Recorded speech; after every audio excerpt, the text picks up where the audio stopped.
These are the oldest stories, online at oldeststories.net.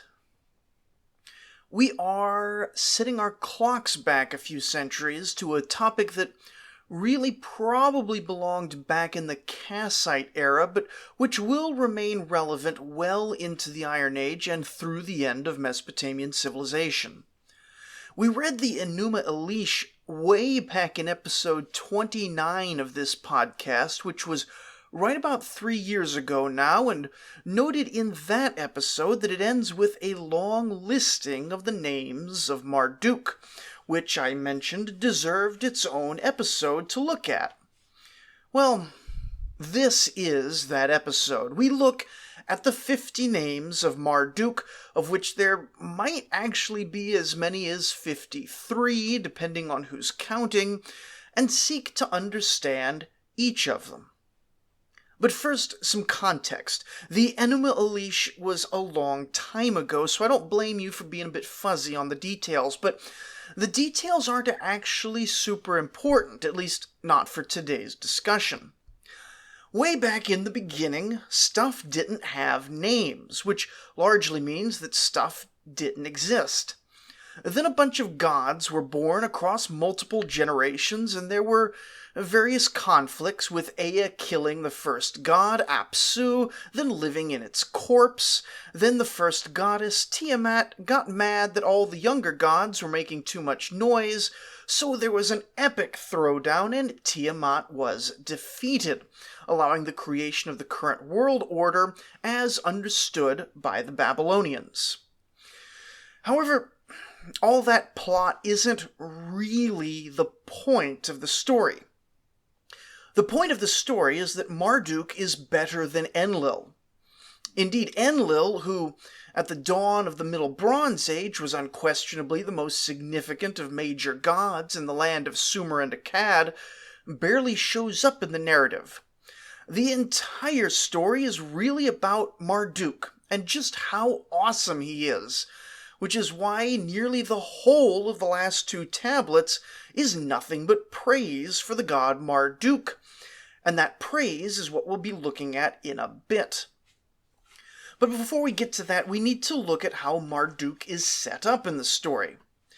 The beginning of the Enuma Elish is a genealogy, the climax of which is Nudimmud, which is another name for Ea, which is another name for Enki, who is the clever god of creators, magic, and wisdom, and things like that. Ea is presented here as the greatest god to have been born so far, and during the first crisis in heaven, it's Ea who saves the day. He defeats the oldest of the gods and butchers his corpse. All this, though, is simply background information for the birth of Marduk, who ends up having 3 parents. His father is Ea, already established as the coolest of gods. His mother is Damkina, Ea's wife, and he's also somehow kind of born of the Apsu. He's wombed, so to speak, through the most original of the gods.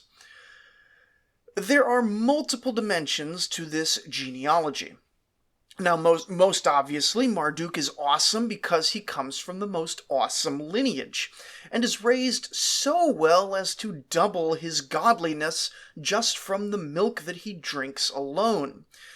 And he's just great in every conceivable way, but also, this is, by some counts, his first naming. He is Marduk, a name of unclear origin, which may have just been a name. He's the son of Nudimmud and Damkina. So-and-so, son of so-and-so, is of course the basic naming scheme for people in ancient Mesopotamia, and as we'll be seeing, to name something is to create something, or to imbue it with power, perhaps. So the naming and the creation of this god are metaphysically linked. Now there is also another, older god who is already the son of Nudimmud and Damkina, and in taking up this genealogy, Marduk will be basically absorbing this other god as well, but we'll see that in a bit.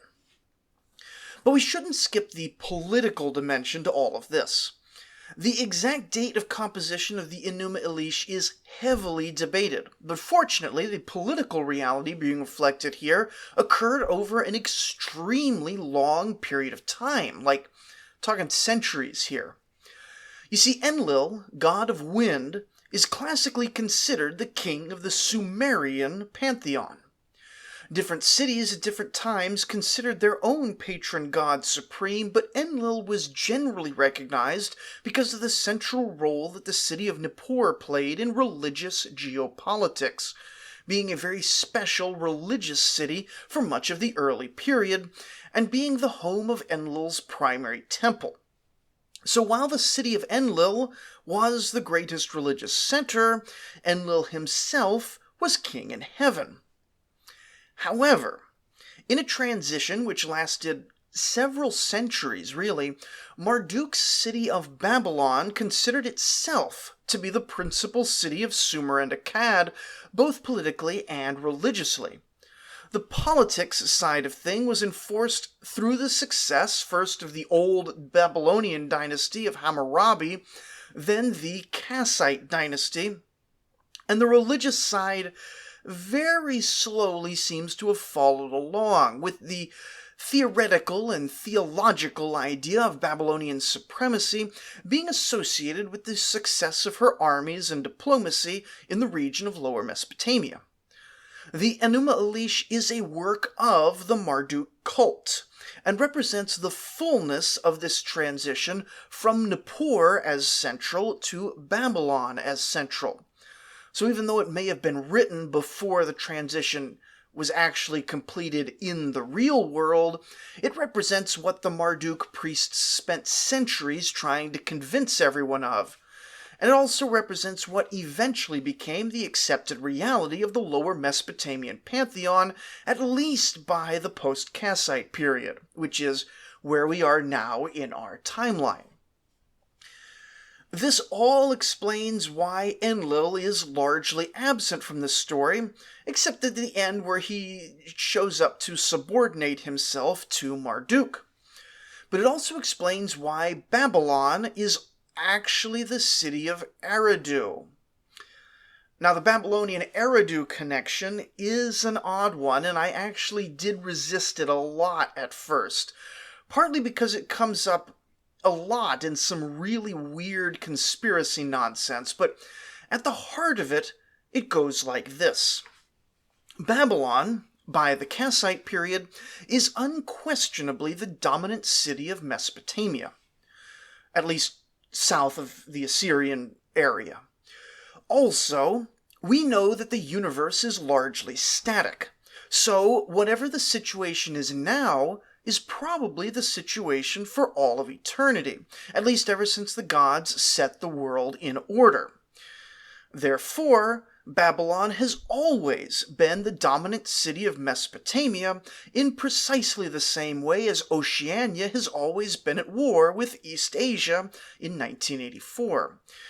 However, it's pretty clearly established, despite what some have claimed, that the city of Babylon simply didn't exist prior to the 18th century BCE, many centuries after the dawn of Mesopotamian civilization. Some have claimed that there may have been a fishing village on that spot going back to antiquity, but given the wild claims of ancient lost empires that stem from this, I'm less and less inclined to grant even that without some kind of pre-Babylonian evidence for the existence of Babylon. You see, in the Babylonian era, you can find a fair number of documents which place Babylon anachronistically in the very early period of Sumerian history. However, this is explained by the fact that Marduk is the son and inheritor of Ea, also called Enki or Nudimmud. Ea's city is Eridu, which is genuinely among the most ancient cities of Sumer, with a real claim to having been the first great city of the entire region. However, by the time of Babylonian supremacy, whichever century you want to place it in, Eridu is basically a dead city. The coast of the Persian Gulf has receded by tens of miles at this point at least, and the branch of the Euphrates River which once passed through Eridu has shifted course and no longer waters the town directly. At various points, the extremely ancient temples would be funded to a certain level, allowing a tiny population of priests and servants and a couple hangers-on to live there, but it's likely that they were always dependent on another town for sustenance in the later periods. Theologically, just as Marduk inherited from his father Ea, Babylon inherited from Eridu, and may even at one point have had a quarter dedicated to refugees from both Nippur and Eridu. Therefore, in later writings, Babylon was Eridu, and Eridu was Babylon. It needs to be stressed that this was only ever a theological and ideological linkage. Babylon was never literally Eridu, and Eridu was never literally Babylon. Babylon didn't exist prior to the 19th century.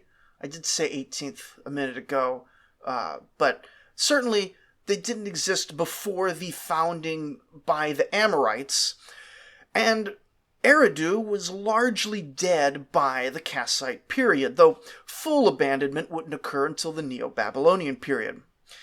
The linkage was a literary conceit only, though I will acknowledge that perhaps in later eras certain writers may have forgotten that Babylon wasn't actually super ancient and had themselves become confused by this theological propaganda from the earlier ages.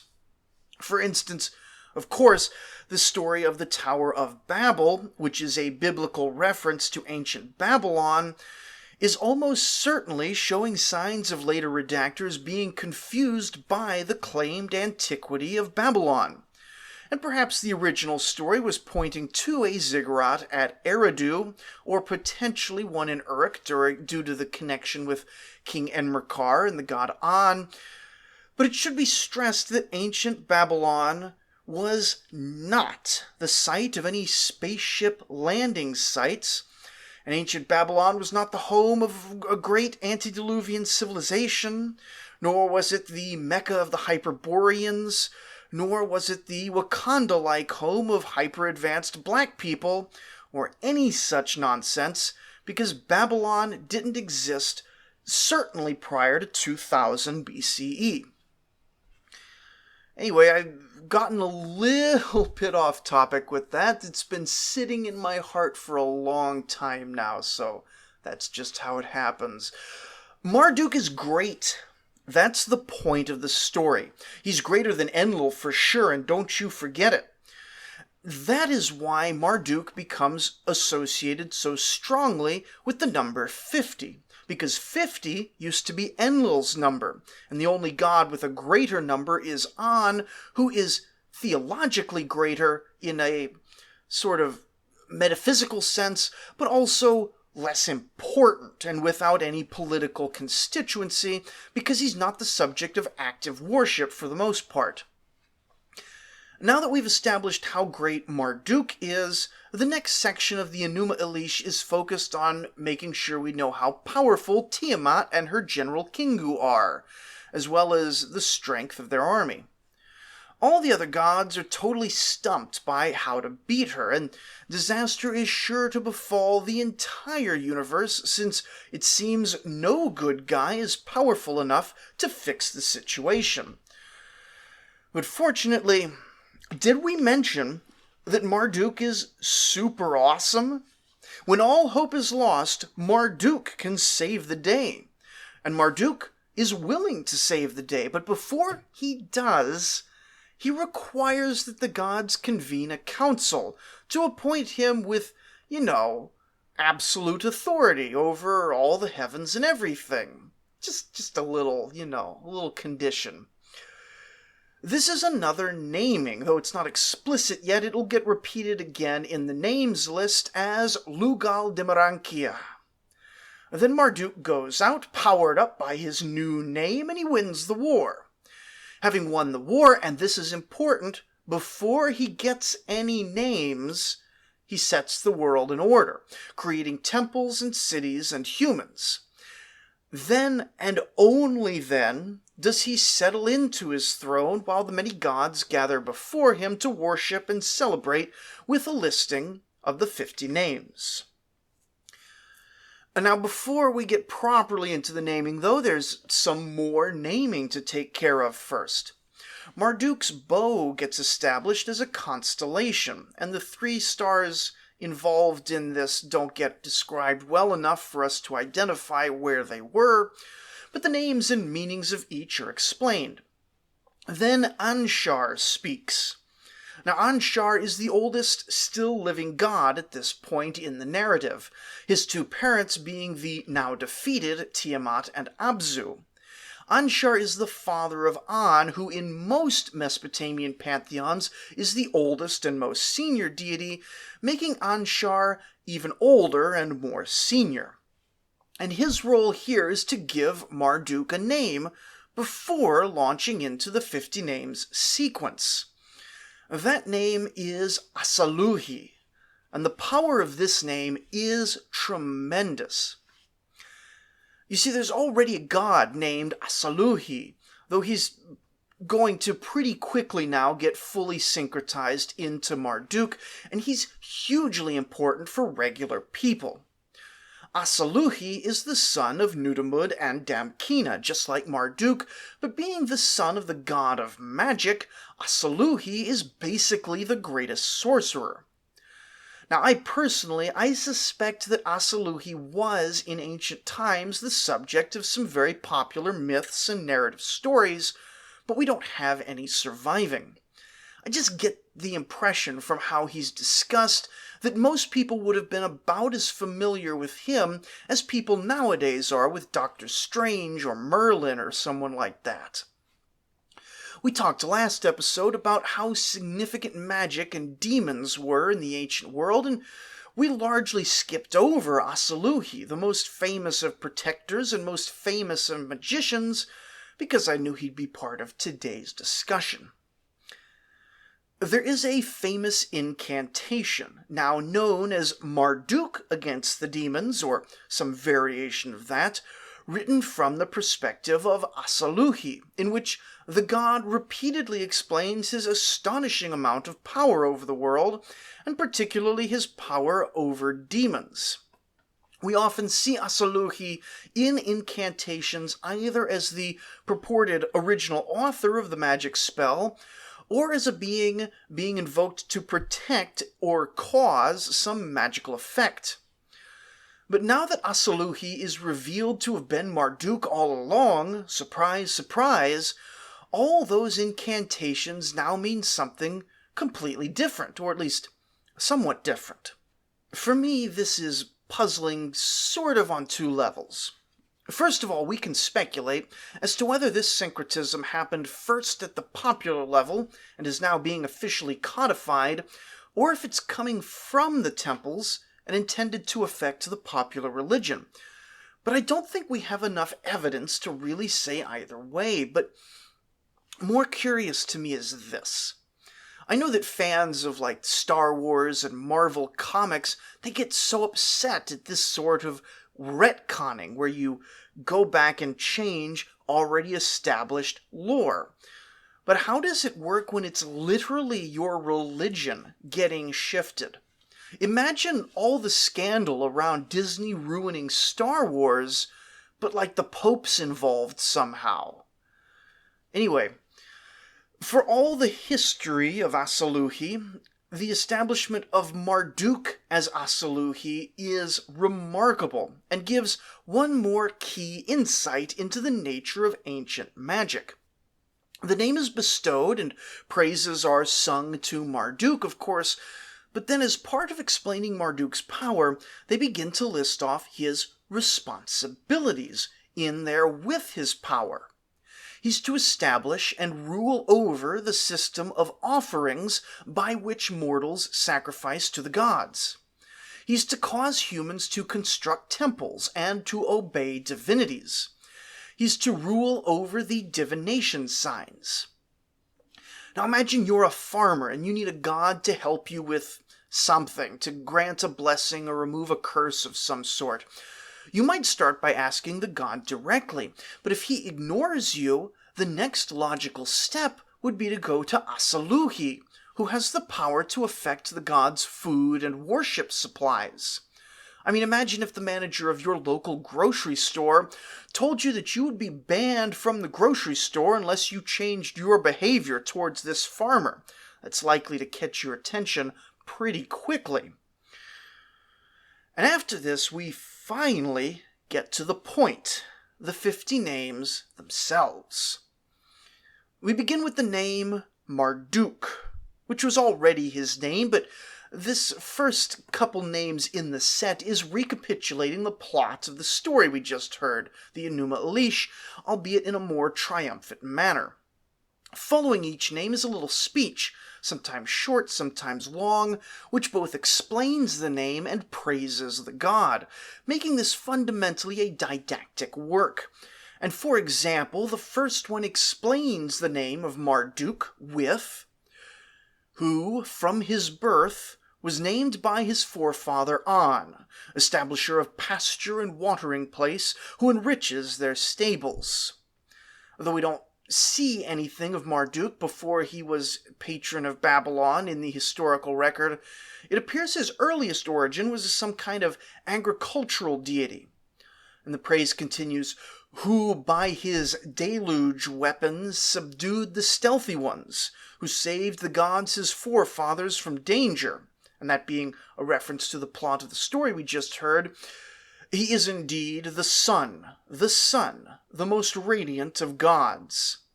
And that is both sun as in child and sun as in fiery skyball. There's only a pun there in English, it wouldn't have been confusing in Akkadian. They shall walk in his brilliant light forever, which is also Marduk taking over duties from Shamash, who is actually the sun.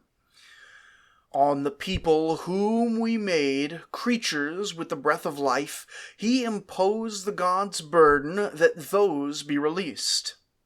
We've covered the creation of humans and the status of humans as basically clay robot slaves for the gods before, but note that even though it's always Ea or Enki who takes the lead in creating humans, Marduk here gets the credit, because the king always gets the credit for the work of those beneath him.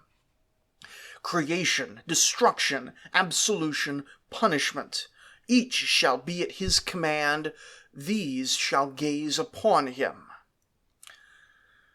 And that closes out the meaning of Marduk. Only 49 more names to go. Next is Maruka, meaning the god who created them, referencing humans, since it reiterates the point that humans exist to allow the gods to rest from working all the time. The next name is Martuku, meaning that the land, city, and people will trust and obey him forever. Shakushu is a two-part word, Mur meaning angry and Shakushu meaning calm.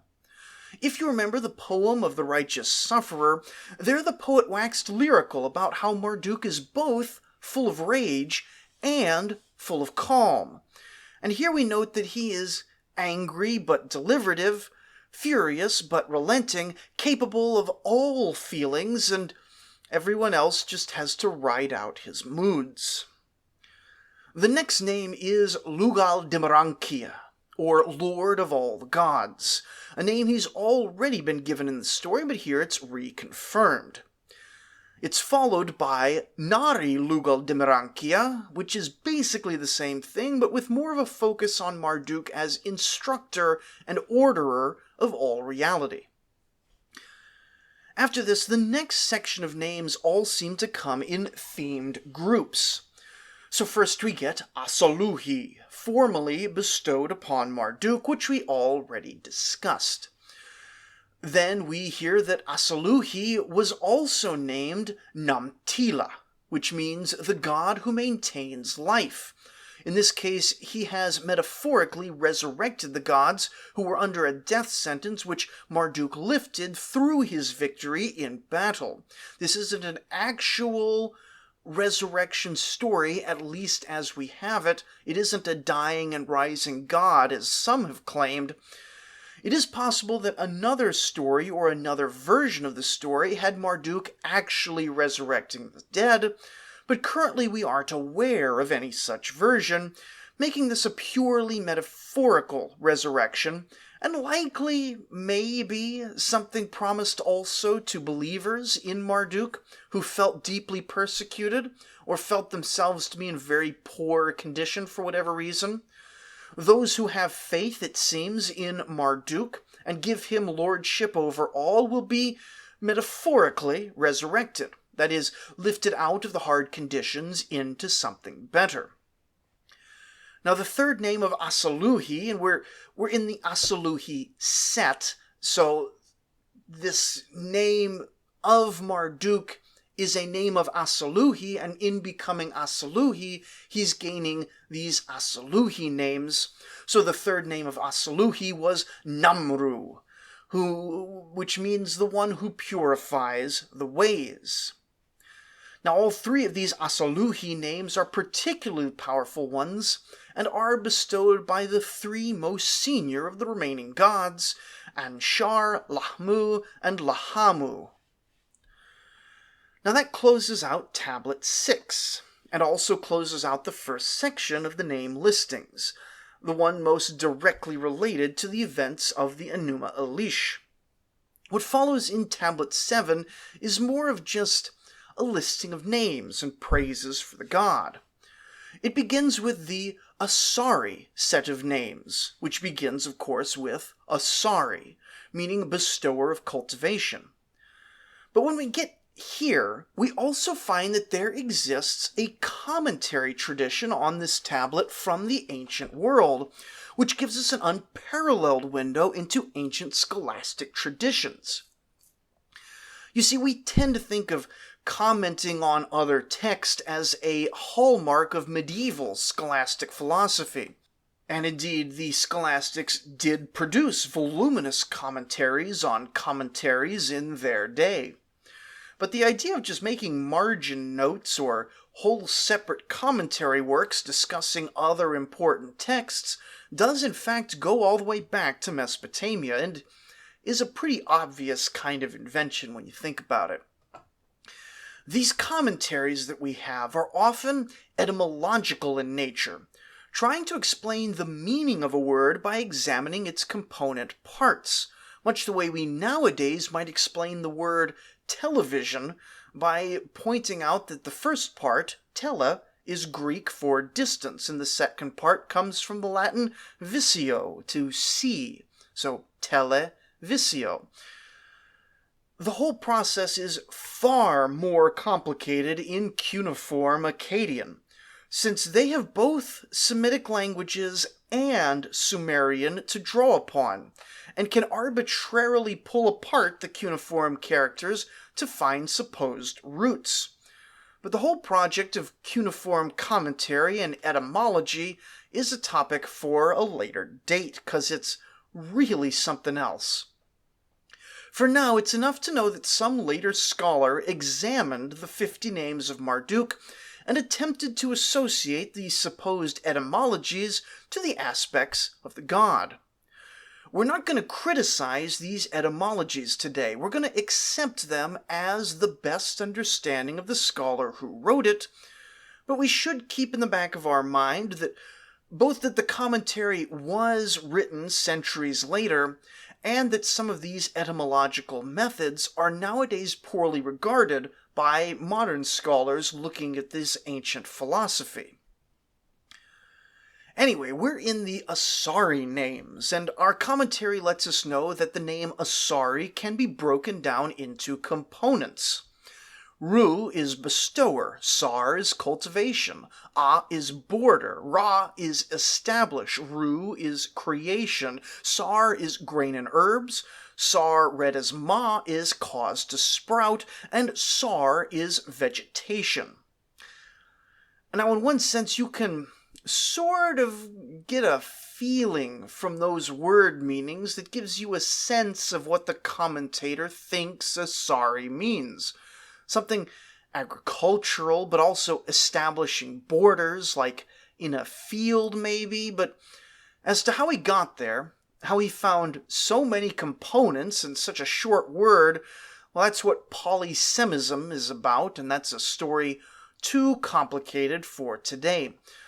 So I'm just going to include some of these commentaries as an interesting supplement to the main 50 names explanations, for as long as the commentary is not too damaged to read. The next of the Asari names is Asar Alim, honored in the house of counsel, whom the gods heed without fear. The commentary pulls out the meanings house, counsel, honored, excelling, counsel, god, heed, fear, and learn.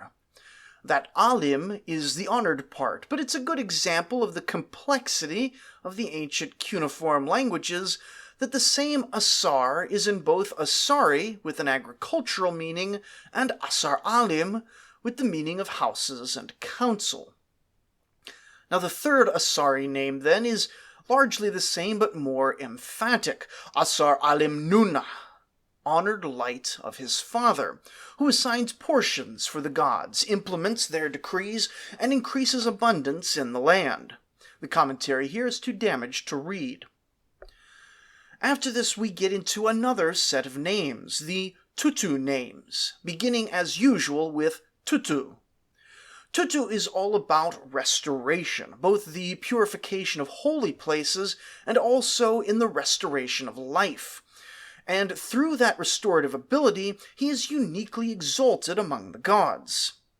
The commentator drew out etymologies involving effect, restore, he, purify, shrine, relieve, devise, spell, be at rest, be angry, and rise, among others. Tutu is also Zuikkena, the life of his people. Zuikkena established the order of the heavens, and this was for the benefit of the mortals who will love him forever. The literal translation here from Sumerian characters is life of the masses, and the commentator suggests determined station, must not forget, hold deeds, and from among the teeming masses, as etymologies or sub-meanings. Tutu is also Ziku, maintainer of purity and god of the good wind. Good wind here being both a climate thing and also a positive spirit. Compared to last time, how we often saw demons being thought of as evil winds of various sorts, so as Ziku, he maintains purity in both an ecological sense and a spiritual one, and the two were deeply interconnected in the ancient mind. Ziku turns want into plenty. He saves one from dangers, and he establishes abundance. The commentary here, which is the last one that's really readable for a while, is all pretty similar to this, finding maintain purity, wind or spirit, God and Lord, produce abundance, and so forth. Tutu is also Agaku, Lord of the sacral spell, which could potentially be a generic thing. Spells are usually pretty sacred, but in this context is probably referring to a specific spell reviving the deathly ill, which has been metaphorically used here to revive the gods who are under threat of certain death. We are told that in this name he shall never be forgotten. Given how cuneiform culture died out completely until archaeology resurrected it in the 19th century, I can't really say that this prediction panned out in the long run, but anyway, the last Tutu name is Tuku, also related to the same sacral spell, which shall ever be on the lips of the good to drive away the evil. Next we find ourselves in the Shazu name, starting with Shazu, literally from the Sumerian meaning he who knows the heart. And the writer here clarifies that Shazu knows specifically the heart of the gods, and is therefore capable of administering justice, that knowledge being coupled with Marduk's mighty power. Shazu is also Zisi, who defeated all who opposed him, and thereby removed fear from those who support him. The literal meaning here is silencing fear, though modern scholars think there's a level of wordplay in this and other names which is now totally obscure to us. Shazu is also Shurim, who uproots his enemies with weapons and generally finds himself in a position of military victory. This victory naturally causes great joy to all. Shazu is also Sugurim, an expansion on the previous name Shurim, also uprooting his enemies with violence, but on a grander scale. The fifth Shazu name, Zahrim, is similarly the same, destroyer of adversaries, but on a yet greater scale, and the sixth Shazu name, Zahgurim, is still greater. He is he who destroys all foes in battle. We shouldn't be thought that this is repetition just to fill out the list, though. There exists an ancient poetic form which seems common to many Semitic cultures in which this sort of repetition and expansion is used to create hyperbolic emphasis. Marduk is maximally victorious, we're told, but then even as we're told this, his quality of victoriousness grows ever further, suggesting that, like an anime character, Marduk is continuously in the process of surpassing the maximum. This is rather like our modern concept of infinity as something that is maximally large and yet perpetually increasing, which is being groped at before the concept itself had been formally invented. The next set of names begins with Enbelulu, which literally means something like Lord who made them flourish, them being unclear as to whether it's talking about gods or men, but flourishing is defined as naming them, instituting offerings, and importantly, establishing grazing places and watering holes for the herdsman and opening canals for the farmer. Enbelulu is also Epidun, whose exact meaning is hard to translate, but could be something like open land and flood, or filling with water.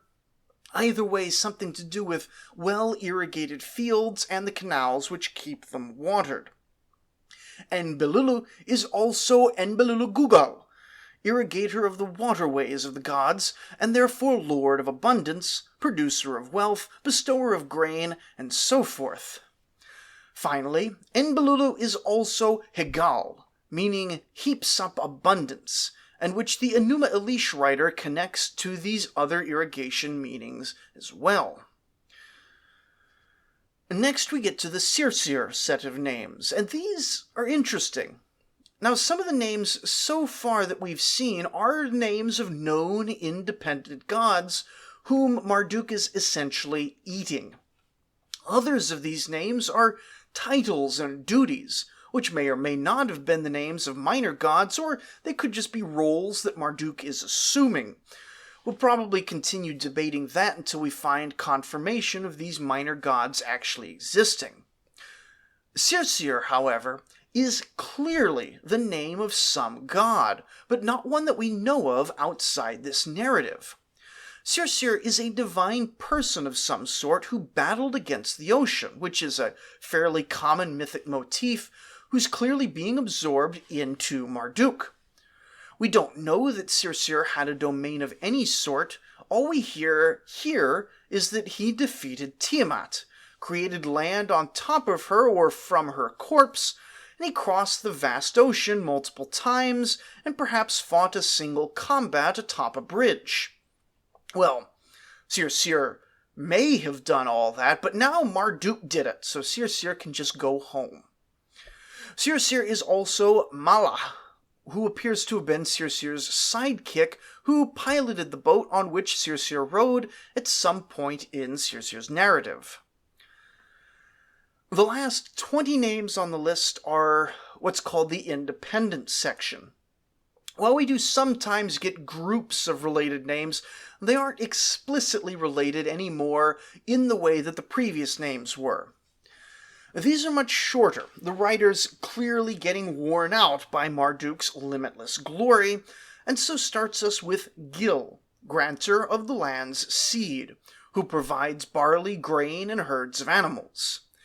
Gilima establishes the bonds of the gods and created things, all which endure forever.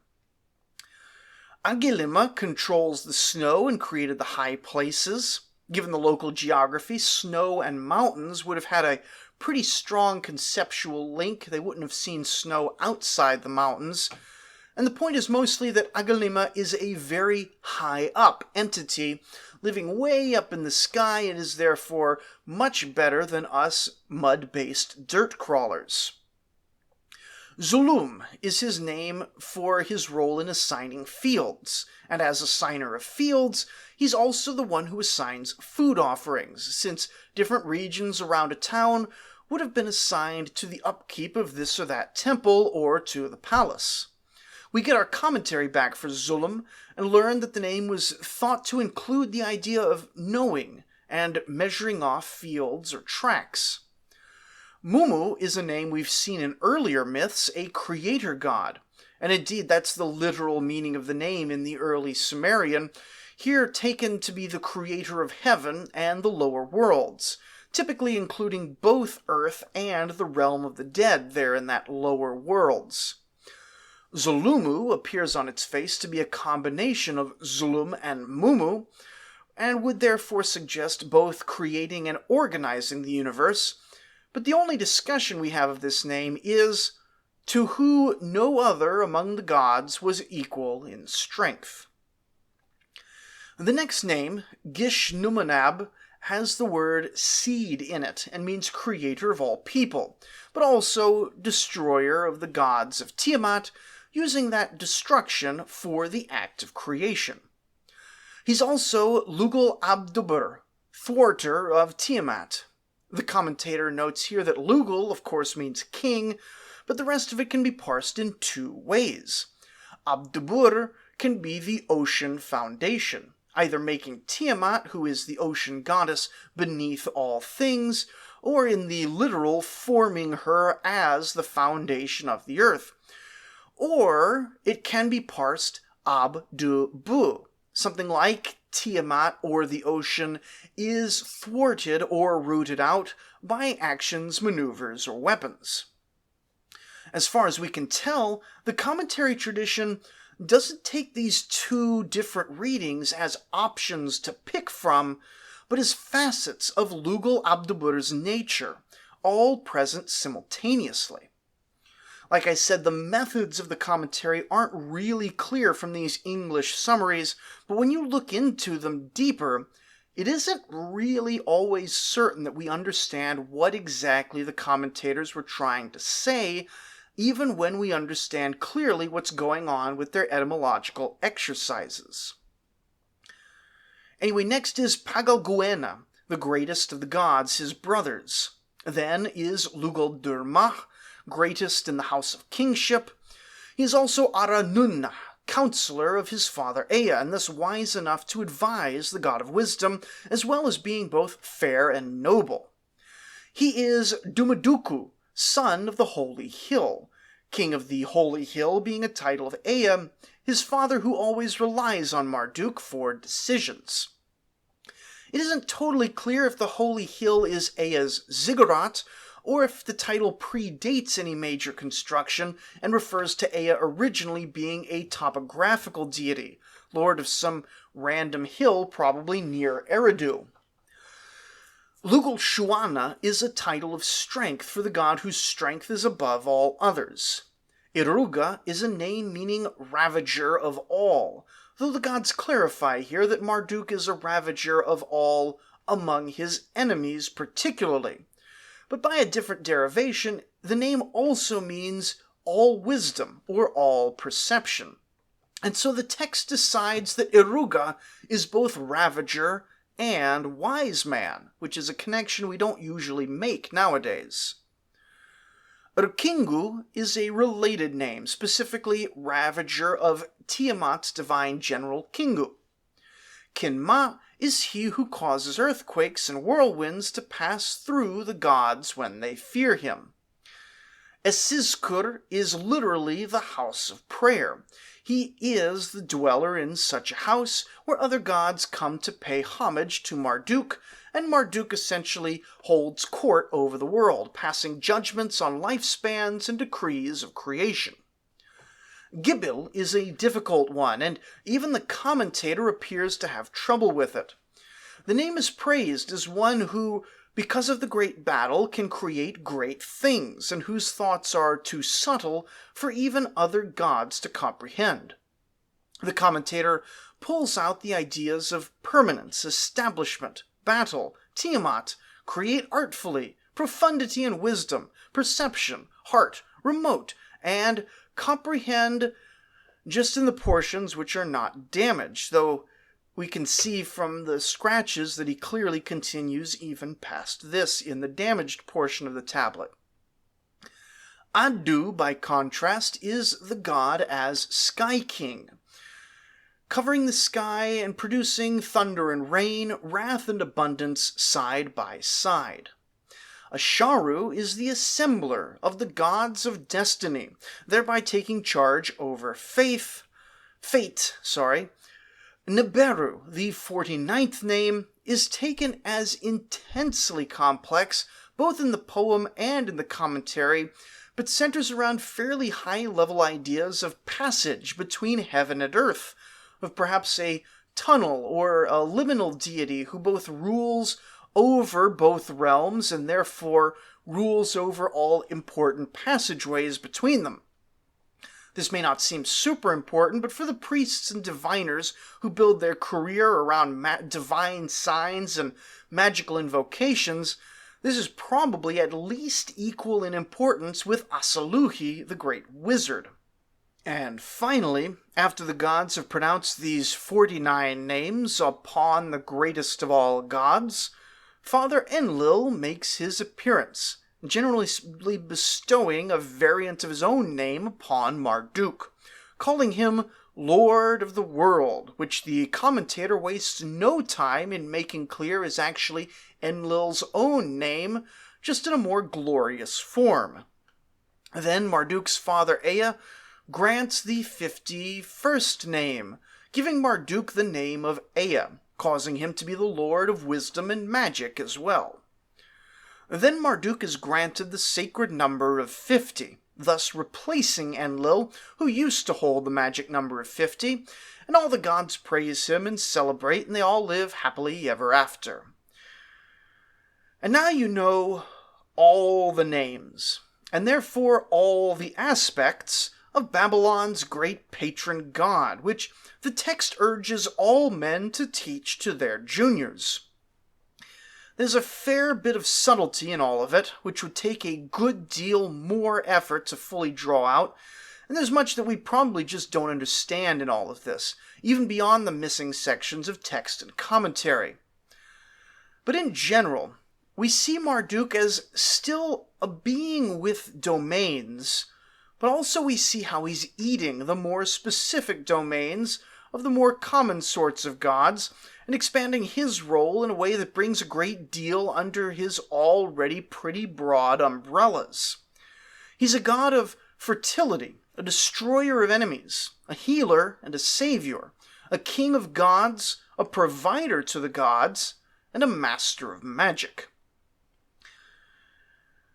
Now this is far from the end of what could be said about the 50 names. And I could, in theory, having now gone through the list once, now go through it again, with the focus on thematic interconnections between the names, then go through it again, teasing out yet more subtleties of the individual names, then perhaps another pass just on the interplay of Sumerian and Akkadian grammar, and then just go hog wild with all the occult stuff. Only some of the occult stuff would actually have been recognizable to the ancient world. A lot of it's just made up nowadays. And each of those passes would take even longer than this one has. But though Marduk is a nearly inexhaustible mine, I find myself quite exhausted. So join me next time as we take a nap. Or, more precisely, take a first stab at ancient Mesopotamian dream interpretation. Thank you for listening.